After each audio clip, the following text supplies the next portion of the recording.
राष्ट्र प्रहरी होना है। इस राष्ट्र में आज हमारे ऊपर क्या क्या आक्रमण होता है, क्योंकि इस देश की सबसे बड़ी शक्ति युवा शक्ति है, ये सब जानते हैं। इस देश में सबसे ज्यादा इंजीनियर्स आएंगे, आईटी प्रोफेशनल्स आएंगे, ये सब जानते हैं। इन युवकों को कैसे भी करते हुए पकड़ो, फंसाओ, नष्ट करो, खोखले बनाओ, सॉफ्ट डॉल्स बनाओ, रोते हुए बनाओ, ये सारे प्रयास। तो अपने फिल्म ऐसे रहेंगे, वो हीरो शराब पी रहा है, क्यों? उसका दिल टूट गया था, ये पुरुषार्थ।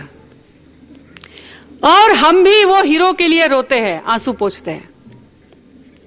सारे युवा बस इसी में फंस जा रहे हैं।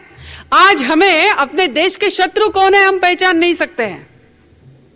मैं एक उदाहरण बताऊंगी जिसका पासिंग रेफरेंस आया था, मुझे लगा था कुछ प्रश्न शायद आए होंगे लेकिन नहीं आए हैं। मुकुल भैया ने उसका ये किया था, मदर तेरेसा के बारे में। किसी को भी पूछिए सेवा मूर्ति कौन है इस देश की, मदर तेरेसा जवाब आएगा। और आज भी, वो तो चली गई, आज भी ऐसे अनेक हिंदू हैं कि जो कुछ डोनेशन देना है तो वो मिशनरीज ऑफ चैरिटी को देते हैं।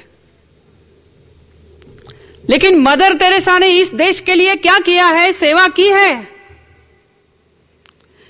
इस देश के आतंकवादियों के साथ, इस देश के शत्रुओं के साथ उन्होंने हाथ मिलाया है। मैं आपको 2 उदाहरण बताऊंगी।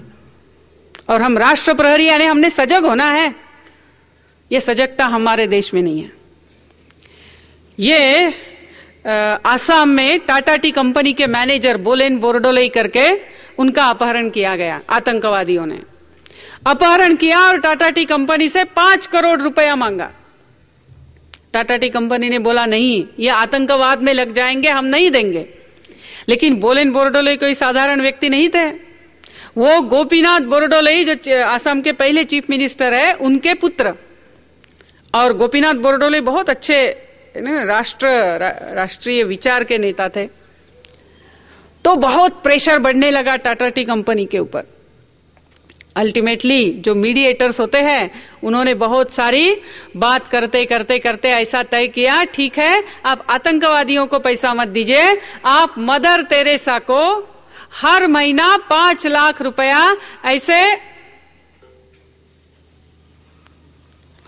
6-7 बरस आप पैसा देते रहिए।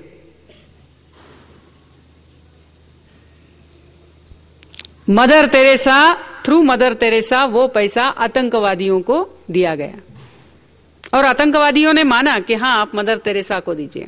भोपाल की कहानी, यूनियन कार्बाइड का जो लीकेज हुआ, कहते हैं कि यह डेलिबरेट था।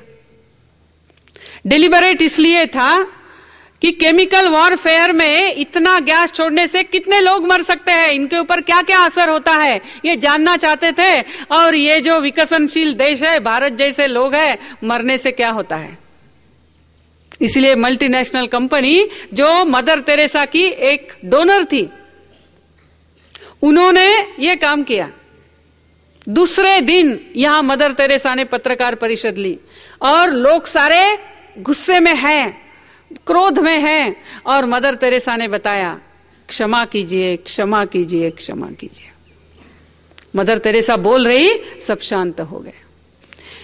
अमेरिका के चार्ल्स कीटिंग करके एक है बदमाश, जिन्होंने सर्वसाधारण व्यक्तियों का जो सेविंग्स होते हैं, बचत होती है, उसको उन्होंने बटोरा। मदर तेरेसा को मैं मदद करता हूं ऐसा दिखाते हुए मदर तेरेसा ने इनको प्रतिष्ठा दी, इन्होंने मदर तेरेसा को दी। ये सब नाटक सब किया और कुछ बरसों के बाद ये सारा पैसा लेकर इस आदमी ने सबको फंसाया। बाद में इसको पकड़ा गया। पकड़कर जब वे जेल में गया तब जज को इन्फ्लुएंस करने, प्रभावित करने वाला एक पत्र मदर तेरेसा ने लिखा, जो पत्र पूरा का पूरा किताब में दिया हुआ है। 2 किताब मैं आपको बताती हूं, आपको पढ़ना है, शायद वेबसाइट में भी आपको मिलेगा। एक क्रिस्टोफर हिचेंस करके है, जिनका Mother Teresa the missionary position ये किताब है, जिसमें ये सारे डिटेल्स दिए हैं। Christopher Hitchens, HITCHENS Christopher Hitchens. दूसरा है final verdict by Arup Chatterjee. इनकी पत्नी जो है वो स्वयं क्रिश्चियन है, इंग्लैंड की है, उन्होंने भी ये किताब लिखा है फाइनल वर्डिक्ट। उसमें तो और डिटेल्स दिए हैं। और इस मदर तेरेसा को इतना डोनेशन मिलता है, सारा हिंदुओं से मिलता है, और उन पैसों को लेते हुए वह भारत को कैसे प्रोजेक्ट करती है कि यह ऐसा देश जो अपने बूढ़े लोगों को रास्ते पे फेंक देता है, मैं उनकी केयर करती हूं, जो सच्चाई नहीं है। इसके बारे में भी उस किताब में पूरा डिटेल दिया है। पैसा तो इन लोगों को दिखा दिखा के वो पैसा इकट्ठा करती है, उन पर खर्च नहीं करती है, लेकिन हम उसके लिए पैसा देते रहते हैं। ऐसे अनेक उदाहरण। यदि हम अपने देश में, अपने देश राष्ट्र के प्रहरी होना चाहते हैं, तो पहले हमें इस राष्ट्र को समझना होगा। इस राष्ट्र के जो शत्रु है, जो इस राष्ट्र को गलत प्रकार से प्रस्तुत करते हैं इस विश्व के सामने, आतंकवादियों से हाथ मिलाते हैं, उन लोगों को समझना होगा। और ये तो है ही। दूसरा बहुत महत्व का, अपने जीवन का ध्येय निश्चित करना होगा कि मेरा जीवन किस लिए है। गैरेज में रहने के लिए नहीं है, रास्ते में ऐसे आधा गया आधा वापस आया ऐसा मरने के लिए नहीं है। तो मैं आया हूं इस भूमि में तो सार्थक जीवन जीकर जाऊंगा। मेरे कारण मेरा परिवार, मेरा समाज, मेरा राष्ट्र और आगे बढ़ा, और समृद्ध हुआ, और शांतिपूर्ण हुआ, और प्रयोजनपूर्ण हुआ। इस प्रकार से जीवन जीऊंगा। किसी ने प्रश्न पूछा है कि क्या मैं एक इंजीनियर बन गया, अच्छा इंजीनियर बना, मैंने कभी सीमेंट में कुछ मिक्स नहीं किया, मैं डॉक्टर बना, अच्छा डॉक्टर बना, तो अच्छा डॉक्टर बनना, अच्छा ऑफिसर बनना, अच्छा इंजीनियर बनना, क्या इससे राष्ट्र अच्छा नहीं होगा? क्या नहीं होगा?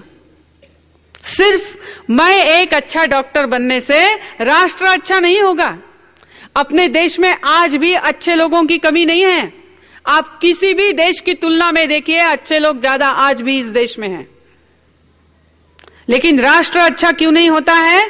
क्योंकि राष्ट्रीय सोच नहीं, राष्ट्रीय सामूहिक अनुशासन नहीं। जो अभ्यास करवाया ना, उत्थितो भव आसीनो भव, क्या हम एक साथ श्रद्धा के साथ खड़ा हो सकते हैं न बोलते हुए?